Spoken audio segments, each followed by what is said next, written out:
Hari ini Kamis 7 Desember 2023, saya Ria Witasari yang bersama Anda mendengar dengan obrolan kesehatan bersama dengan Rumah Sakit Samarinda Medica Citra, dan berkesempatan untuk mengisi di suasana siang hari ini ada Dr. Kalista Giovanni. Sebelumnya memang setiap tahunnya kan memang tanggal 1 Desember diperingati sebagai Hari HIV AIDS sedunia ya. Nah kebetulan tema dari WHO yang diangkat tahun ini adalah bergerak bersama komunitas dengan tujuan untuk mengakhiri HIV AIDS. Memang ditargetkan tahun 2030 ini HIV AIDS ada 3 target, jadi 95% orang itu sudah mengetahui status HIV AIDS-nya, 95% sudah memperoleh pengobatan yang diperlukan, dan 95% itu diharapkan juga bisa terhindar dari stigma negatif yang ada di masyarakat. Makanya diangkat topik seperti itu. Nah, kita ke pengertian AIDS itu sendiri, Dok. Karena ini stigma masyarakat tentunya kalau sudah dengar AIDS kayaknya ini serem sekali. Benar. Sebenarnya kalau dari dunia medis itu seperti apa, Dok? Jadi kadang kan orang sering HIV sama AIDS itu beda apa sama apa gimana ya. Nah itu kan kadang orang bingung atau masih ada yang bertanya-tanya. Jadi HIV itu sendiri singkatan dari Human Immunodeficiency Virus. Artinya itu merupakan suatu virus yang menyerang kekebalan dan pertahanan tubuh seseorang, seperti itu. Jadi HIV itu merupakan virusnya. Nah jika tidak segera dilakukan pengobatan ataupun pasien menunda-nunda untuk melakukan pengobatan, nanti akan muncul sekumpulan gejala akibat HIV itu sudah menyerang ke seluruh komponen organ tubuh. Nah, gejala-gejala itu yang kita namakan dengan AIDS. Jadi disingkat Acquired Immunodeficiency Syndrome. Jadi itu merupakan sekumpulan gejala akibat virus HIV itu tidak segera ditangani dengan penggunaan obat ARV, seperti itu. Jadi yang harus diketahui masyarakat, HIV dan juga AIDS ini sebenarnya adalah dua hal yang berbeda. Ya, benar sekali. Kalau HIV itu adalah virusnya, kalau AIDS ini adalah kumpulan dari kompleksitasnya si virus yang sudah ibaratnya sudah kompleks begitu ya? Sudah komplikasi lah kalau orang awam mungkin ngomongnya gitu ya. Sudah komplikasi. Ya. Nah, ini kalau dikatakan penyebabnya apa, Dok? Penyebabnya itu sebenarnya sih ya cukup banyak ya, tapi yang biasa orang-orang tahu ya antara lain mungkin berhubungan seks yang tidak aman ya, dalam artian ya mungkin bekerja dengan pekerja seks atau lelaki sesama lelaki seperti itu. Kemudian lewat transfusi darah seperti itu juga ada. Namun sekarang sih untuk transfusi darah sih dari PMI kan sudah ada istilahnya penyaringan dulu sebelum sebelum seseorang melakukan donor darah, jadi bisa diminimalisir kalau untuk transfusi darah. Kemudian juga penggunaan jarum suntik yang bergantian, misalnya pada pemakai narkoba seperti itu. Dan yang lagi disoroti pada saat press conference nasional kemarin itu penularan dari ibu ke anak. Jadi mulai tahun ini sih dari data-data yang dikumpulkan oleh Dinkes itu cenderung malah penularan ke ibu ini malah yang mulai meningkat, seperti itu, ibu rumah tangga gitu. Jadi penularannya ini dari apa, Dok? Apakah dari darah atau dari yang ibaratnya bersentuhan juga bisa tertular, atau dari karena virus kan biasanya di udara juga bisa tertular begitu, Dok? Nah jadi kalau dari HIV sendiri sih lewat cairan sih biasanya, entah itu lewat darah ataupun cairan saat berhubungan seks seperti itu. Kemudian kalau misalnya kita saat bagian tubuh kita ada yang terkena luka, kemudian kita bersinggungan langsung dengan cairan penderita pasien HIV/AIDS tanpa menggunakan alat pelindung atau pengaman, nah itu dari situ kita bisa terkena. Tapi kalau cuma sekedar duduk sebelahan, salaman, atau tinggal bareng atau makan bareng atau satu rumah itu enggak sih, tidak semudah itu untuk terkena seperti itu. Nah, ini kalau masyarakat masih taunya begitu dengar kata AIDS itu seram sekali, sehingga banyak dari penderitanya itu akhirnya dikucilkan, dong. Benar. Ya, padahal tidak semudah itu menularkannya ternyata, Dok, ya. Karena dari cairan itu tadi ya. Benar.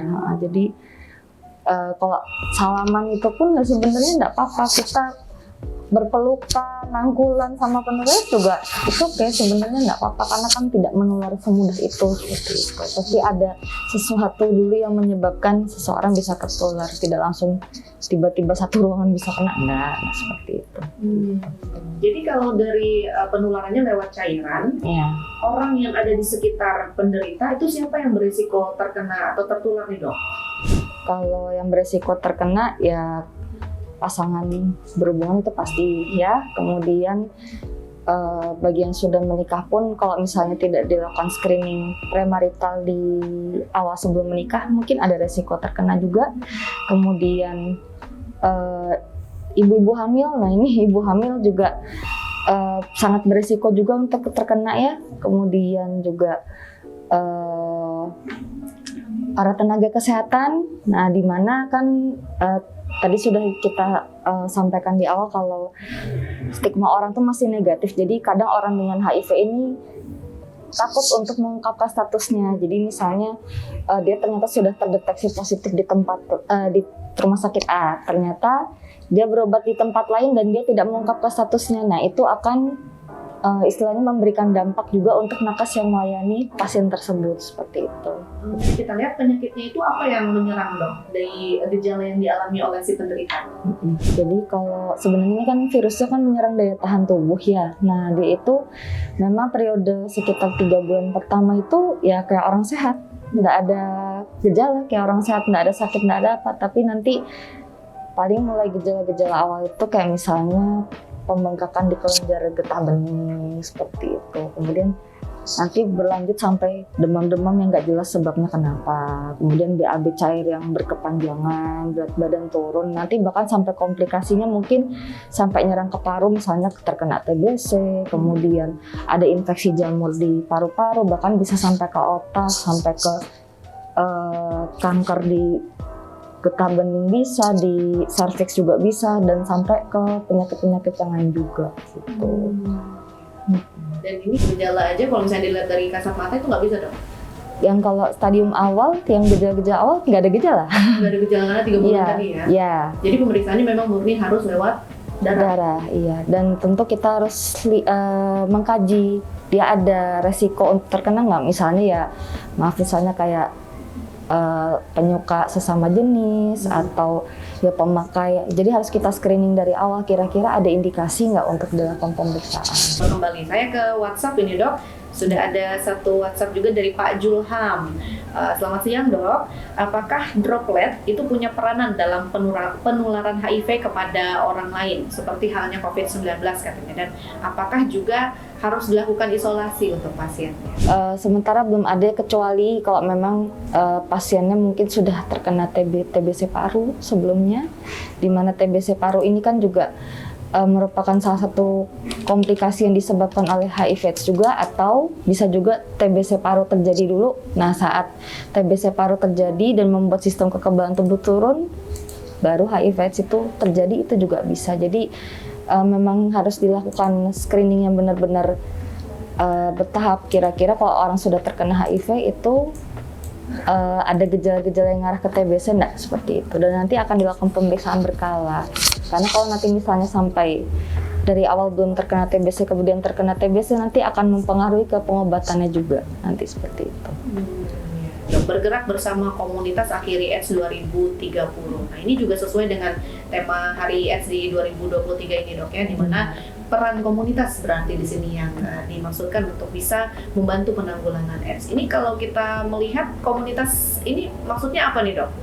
Jadi kalau kata komunitas sendiri itu kan artinya sekumpulan orang dalam jumlah besar yang ada dalam suatu kelompok ya. Nah jadi kalau komunitas di tim kami, di tim HIV ini berisikan teman-teman yang mereka merupakan ODIF juga. Jadi mereka itu ya pasien juga sebenarnya, pasien juga, tapi mereka sudah mengkonsumsi ARV atau obat HIV itu dalam jangka waktu yang lama gitu. Nah, jadi dengan adanya komunitas ini kan diharapkan mereka bisa memberi dukungan moral, bisa memberi suportif, bisa memberitahu ke ODIF atau pasien dengan HIV/AIDS ini kesadaran untuk segera memulai dan meneruskan pengobatan seperti itu. Dan mereka akan lebih bisa untuk membuka akses, kayak misalnya kalau pasien membutuhkan pemeriksaan penunjang berkelanjutan atau butuh pengobatan lanjutan atau misalnya mau pindah pengobatan, dari mereka akan bisa membantu untuk memfasilitasi seperti itu. Jadi mereka juga selain menjadi jembatan untuk pasien dengan HIV/AIDS, mereka juga menjadi jembatan untuk ke masyarakat, ke keluarganya, ke tetangganya, dan mereka akan membantu supaya stigma itu juga berkurang gitu, karena mereka akan memberitahu, oh dengan HIV ini yang penting sudah ada pengobatan dan keluarga harus support. Nah itu istilahnya untuk stigma itu nanti akan berkurang. Jadi peran-peran teman-teman komunitas ini juga sangat penting untuk membantu menyadarkan masyarakat kalau orang-orang dengan HIV ini butuh dukungan seperti itu. Jadi jangan dikucilkan seperti itu. Kalau realitanya sendiri dok di Kalimantan Timur ya, Indonesia mungkin terlalu luas. Kalimantan Timur sendiri melihat pasien dengan HIV/AIDS ini seperti apa stigmanya dok? Saya ambil contoh di rumah sakit saja ya. Kalau di rumah sakit, jujur stigmanya masih nggak terlalu bagus sih, masih negatif ya. Jadi orang dengan HIV ini ya anggapnya kalau kita bilang maaf tabu gitu kasarannya, karena kan orang taunya penularannya dari hal-hal yang seperti disebutkan tadi. Namun di rumah sakit kami pun kita juga kerjasama dengan komunitas Mahakam Plus. Nah jadi teman-teman dari Mahakam Plus ini yang membantu pasien dan keluarga pasien ODIF ini supaya disadarkan kamu harus berobat. Jangan sampai nanti keluargamu sedih karena kamu nggak berobat. Jangan sampai nanti kondisimu ngedrop kalau kamu nggak berobat, seperti itu. Kalau kamu berobat nanti kamu akan bisa beraktivitas seperti kami, seperti layaknya kami yang kelihatannya nggak sakit gitu, seperti itu. Jadi istilahnya bisa membangkitkan harapan supaya tetap berobat, tetap bisa beraktivitas lagi, seperti itu. Ya. Iya, Pak Nasa di Balikpapan. Ini tadi saya agak-agak tergelitik dengan beliau menyebutnya penyakit kelamin. Ini masuk penyakit kelamin dok? Kalau untuk HIV sendiri sih sebenarnya kan memang penularannya ada yang secara berhubungan seksual, tapi kalau penyakit kelamin itu ada lagi yang tadi salah satunya bapaknya sebutkan sifilis. Nah itu dua-duanya ini juga berhubungan satu sama lain. Jadi penderita sifilis pun bisa terkena HIV, HIV juga bisa terkena sifilis karena kan sama-sama penularannya melalui hubungan seks yang tidak aman seperti itu. Ya jadi kalau ditanya bapaknya perlu nggak itu periksa? Kalau dari secara medis perlu, karena itu nanti akan berhubungan juga dengan proses bapak saat ingin mempunyai anak nanti gitu. Jadi misalnya nanti kalau amit-amit sampai ada yang salah satu yang positif, itu nanti untuk merencanakan kehamilan itu benar-benar butuh persiapan khusus. Jadi misalnya kalau ibu atau suaminya terkena HIV, nah itu nanti harus minum obat dulu sampai kadar virusnya mungkin tidak terdeteksi, baru bisa direncanakan untuk hamil seperti itu. Jadi supaya anaknya nanti nggak akan cacat saat lahir atau ada cacat bawaan nantinya, karena yang kasihan nanti ibu dan bayinya sebenarnya, karena nanti komplikasinya saat bayi itu dilahirkan komplikasinya banyak sekali, mungkin bisa sampai ke paru, sampai ke otak seperti itu. Kalau untuk saat ini obat untuk benar-benar menyembuhkan HIV/AIDS memang belum ada. Tapi obat yang ada sekarang itu bisa menurunkan jumlah virusnya. Asal konsumsinya memang harus teratur seperti itu. Jadi memang itu konsumsinya seumur hidup biasanya. Jadi selama konsumsi obat itu nanti kita akan melakukan pengecekan kadar virus bertahap. Misalnya per 6 bulan, per 12 bulan seperti itu. Nah jadi diharapkan nanti setelah pengecekan secara berkala dan kadar virus sudah di bawah batas minimal, berarti bapak cocok dengan regimen obat, tidak resisten seperti itu. Berarti pengobatan bisa diteruskan, kecuali kalau bapak memang resisten atau tidak mempan dengan obat itu, nanti kita akan ganti dengan regimen yang lain atau dengan obat yang lain. Atau kalau misalnya bapak ternyata terkena infeksi yang lain, nah itu nanti pengobatan akan kita sesuaikan lagi. Jadi kalau untuk benar-benar menyembuhkan memang belum ada sampai sekarang, tapi paling enggak untuk menekan virusnya dulu itu obat ARV yang sudah ada di puskesmas, di vaskes, nah itu obatnya dari situ gitu. Kalau pola itu bisa diimbangi dengan pola hidup sehat begitu, mengganti menu makanan. Nah kalau AIDS ini adalah apa dong? Pencegahan ya, pencegahan. Jadi kalau misalnya sudah kena, ya berarti misalnya kita kenanya dulu karena jajan, gitu, jajan dalam kurung atau pemakai jarum suntik, ya berarti kita jangan ulangi lagi, gitu. Jangan kalau sudah nikah ya udah setia aja sama pasangannya.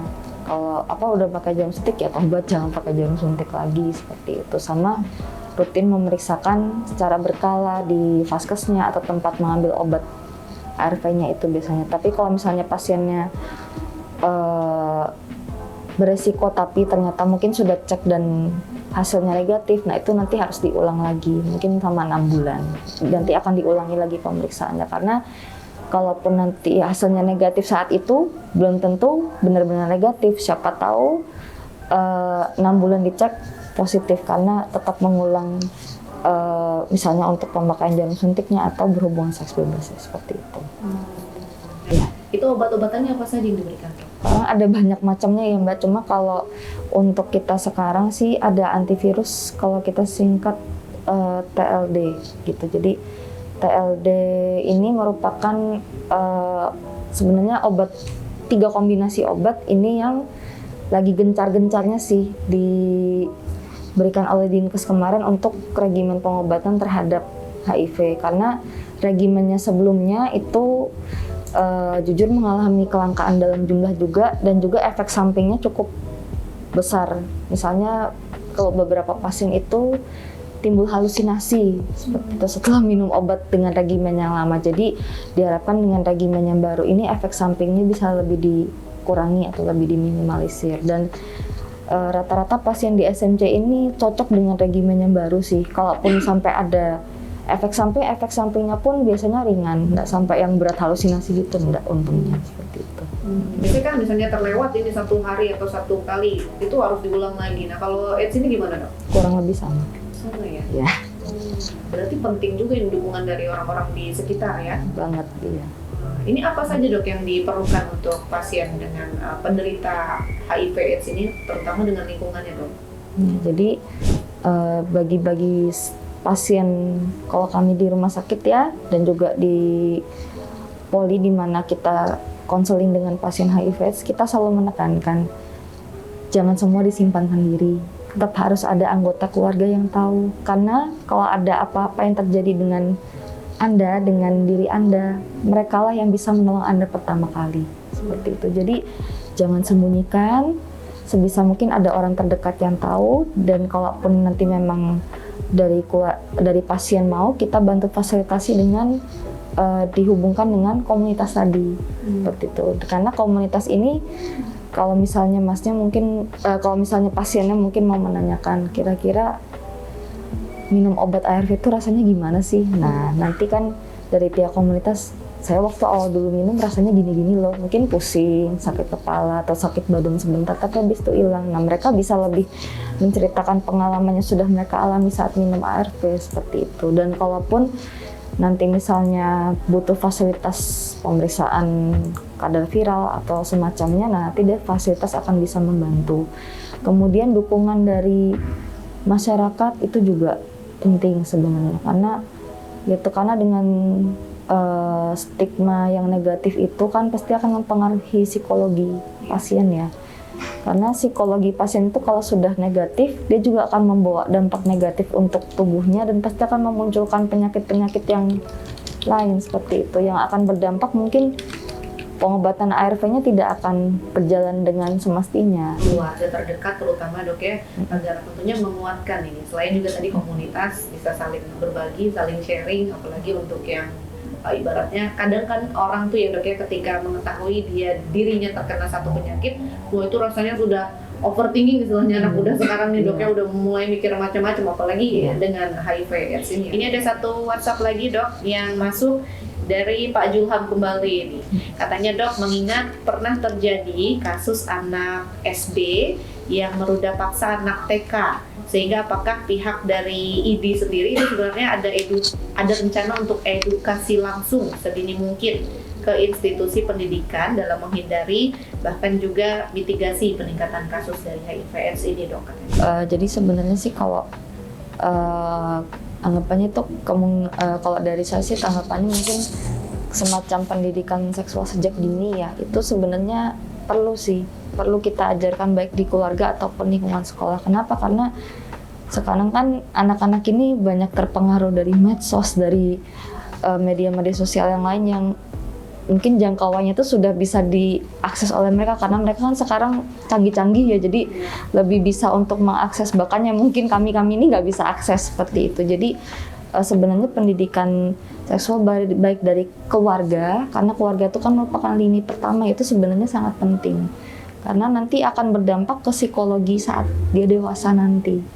Apakah dia nanti akan bisa normal seperti biasa atau nanti malah dia akan melakukan kekerasan seksual lagi, itu benar-benar sangat berpengaruh. Jadi memang ID pun juga biasanya kan menindaklanjuti ya, tapi sebenarnya selain dari pihak-pihak besar seperti itu, pihak keluarga sebagai lini pertama itu yang paling penting sebenarnya, karena dari situ sikap dan karakter kita dibentuk seperti itu. Jadi semakin kita kacau dari lini pertama sampai ke belakang, itu pasti akan kacau seperti itu. Jadi tadi sudah dijelaskan oleh Dokter Kalista bagaimana tentunya gejala dan juga dukungan dari masyarakat untuk penderita dari AIDS ini ya. Nah, kalau dari Dokter Kalista sendiri apa dok tips-tipsnya untuk masyarakat juga, terutama untuk penderitanya nih dok?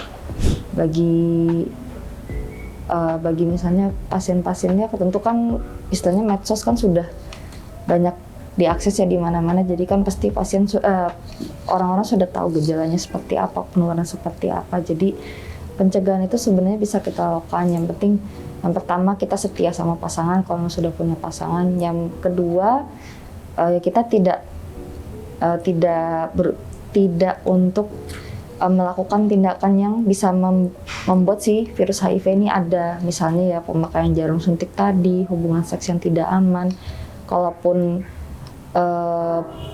misalnya kalau pasangannya satu sudah terkena HIV ya, kalau memang mau aman berhubungannya, biasanya akan dibagikan kondom oleh petugas kesehatan biasanya. Kalau misalnya salah satu pasangan suami istrinya sudah salah satu ada yang terkena HIV seperti itu.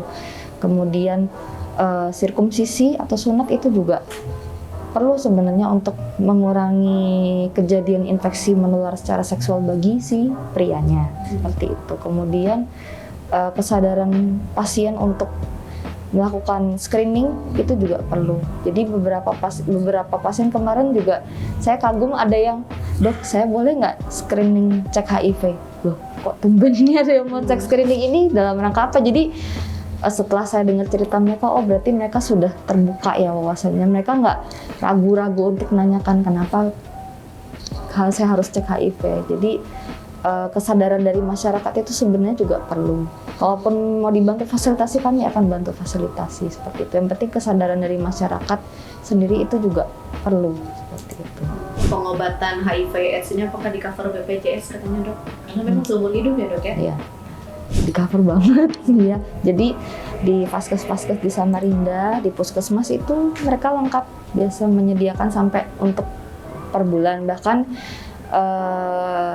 untuk program baru dari Dinkes ini, mereka menyediakan program untuk mendobel pengobatan yang akan mereka ambil. Jadi biasanya kan kalau dulu sekali ngambil untuk 1 bulan, nah ini bisa diambil mungkin untuk 2 bulan ke depan gitu, multi drug apa gitu programnya ada seperti itu. Cuma itu kembali lagi ke stok pengadaannya juga sih seperti itu. Jadi pemerintah itu pun juga selain berusaha menguatkan tingkat screening HIV/AIDS, tingkat pengobatannya pun juga berusaha untuk dikuatkan dengan pengadaan stok yang double dari yang dulu. Tadi dokter menyebut tentang penularan dari ibu hamil ke anaknya ya dok ya. Nah kalau dari ibu hamil ke anaknya itu berapa persen anaknya jadi ODA juga dok? Sebenarnya sih kecil ya, mungkin sekitar 6%, 10%. Tapi sekali lagi tergantung ibunya juga. Nah makanya screening premarital dan screening tes ibu hamil untuk hepatitis B, HIV, sifilis itu penting, karena semakin telat ibunya mendapatkan pengobatan, kemungkinan si anak untuk terkena ini besar seperti itu. Gitu. Jadi semakin cepat ibunya dapat pengobatan, tentunya kan si anak tetap mendapatkan terapi pencegahan, dan semakin kecil pula dia akan terkena HIV kalau ibunya sudah mendapatkan pengobatan terlebih dahulu. Yang positif HIV/AIDS begitu dok, itu memungkinkan anaknya lahir normal dengan tanpa HIV/AIDS? Kalau dia sudah memulai pengobatan lebih awal dan teratur dan mengkonsumsi obat pencegahannya dengan teratur, bisa. Untuk para penderitanya dok, dari dokter sendiri ada tidak pesan dari tentunya dari ahli medis begitu ya, apa yang harus mereka perhatikan selain dari pengobatan dan juga pencegahan? Nggak mungkin pencegahan lagi karena sudah menderita begitu kan? Bagi para penderita ini, jangan takut, istilahnya tetap semangat ya, tetap semangat untuk melanjutkan pengobatan karena tingkat keberhasilan pengobatan kalian yang menentukan yang mereka sendiri sebenarnya. Jadi resiko untuk tidak terkena infeksi yang lain itu juga ditentukan oleh obat-obat yang mereka minum, keteraturan mereka untuk konsumsi obat serta untuk pencegahan dari perilaku-perilaku yang bisa menyebabkan infeksi-infeksi lain seperti itu. Dan jangan ragu juga untuk memberitahu ke petugas kesehatan kalau misalnya ada berobat di tempat lain, karena dengan mereka tidak jujur, nah itu nanti yang akan bermasalah, atau bukan bermasalah juga sih, tapi nanti yang akan terkena akibat ya kalau nggak pasien ya dari nakesnya juga seperti itu. Mungkin akibatnya mungkin tidak hanya secara fisik ya, tapi secara mental juga seperti itu. Gitu. Jadi kejujuran itu juga penting gitu. Jadi jangan takut, nanti tetap dari nakes pun dan komunitas akan membantu untuk pengobatan kalau memang dibutuhkan seperti itu. Kalau dari dokter sendiri boleh disampaikan dok kepada masyarakat Kalimantan Timur, kan masih banyak nih stigmanya tentang HIV/AIDS ini negatif. Apa yang dokter bisa sampaikan ke masyarakat? Bagi para masyarakat, untuk HIV sendiri ini kan sebenarnya penyakit kronis ya, jadi bisa dibilang seperti hipertensi, seperti gula yang obatnya harus dikonsumsi seumur hidup. Jadi sebenarnya kalau selain pengobatan yang bisa diberikan oleh pihak medis, dukungan sosial, dukungan psikis itu juga butuh dari keluarga dan masyarakat. Karena yang bisa membantu untuk membangkitkan kesadaran selain dari pasien dan keluarga ya masyarakat juga. Jadi masyarakat juga harus membantu si pasien dengan ODIF ini supaya bisa tetap berobat, bisa tetap memperpanjang harapan hidup mereka dengan pengobatan seperti itu. Jadi jangan dikucilkan. Kita bantu mereka supaya penyebaran HIV/AIDS ini juga bisa berkurang gitu. Karena kan siapapun bisa terkena HIV. Jadi sekarang pun juga istilahnya prevalensi atau angka kejadian mereka yang terkena ini umur 20-an tuh sudah banyak yang kena gitu. Jadi harapan kita sih jangan sampai makin banyak yang kena seperti itu. Karena yang bisa menekan pencegahannya berarti dari diri kita sendiri dan masyarakat, bukan dari orang lain seperti itu. Terima kasih banyak Dr. Kalista. Mudah-mudahan ini apa yang sudah disampaikan terkait dengan bergerak bersama komunitas, ini makin banyak juga komunitas-komunitas yang peduli untuk merangkul penderita HIV/AIDS ini, dan juga stigma masyarakat sudah mulai pelan-pelan berubah ya dok ya, bahwa ternyata kontak langsung, apalagi berada satu ruangan dengan penderita HIV itu tidak menularkan penyakit tersebut ke kita. Justru kita harus bisa merangkul mereka untuk mau melakukan pengobatan untuk memperpanjang harapan hidup mereka ya dok ya. Baik, terima kasih banyak Dr. Kalista. Ini masyarakat Kalimantan Timur mudah-mudahan juga terbantu dan juga tergerak untuk mengetahui tentang HIV/AIDS ini, karena sesuai dengan targetnya akhiri AIDS 2030. Obrolan kesehatan bersama dengan Rumah Sakit Samarinda Medica Citra pendengar sudah kami hadirkan ke ruang dengar Anda.